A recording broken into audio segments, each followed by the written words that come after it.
he venido aquí porque me gusta ser suicida. Autónoma ya soy, ¿no? Hay que probarlo todo. Y lo que nos gusta de esto es lo de suicidas, no lo de autónomos. La parte suicida, el autónomo, pues como ha dicho Sonia, ya lo somos.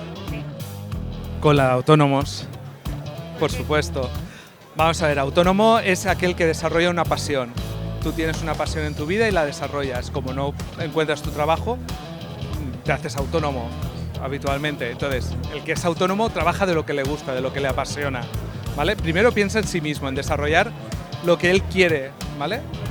Luego piensa en su familia, en aportar a su familia a los demás.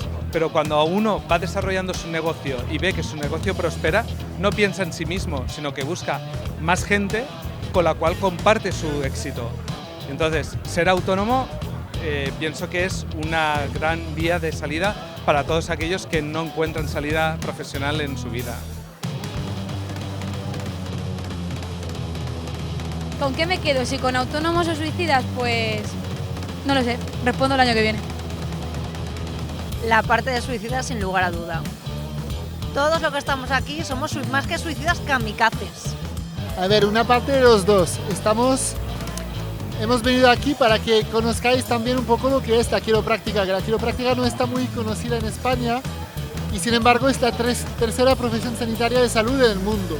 La de suicidas siempre, la de este año, la del año pasado, sí. Sí, porque autónomos al final somos todos, pero suicidas yo creo que son los que venimos a esto.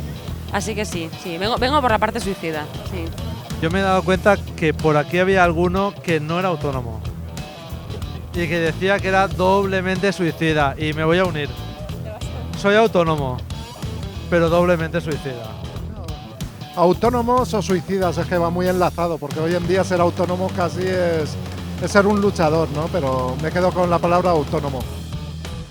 Yo la verdad es que me decanto más por la parte suicida. Creo que la mayoría de los autónomos somos un poco kamikazes, así que creo que es la parte 2, sí. Los autónomos somos suicidas, literalmente. A ver, yo he venido porque lo organizamos, ¿no?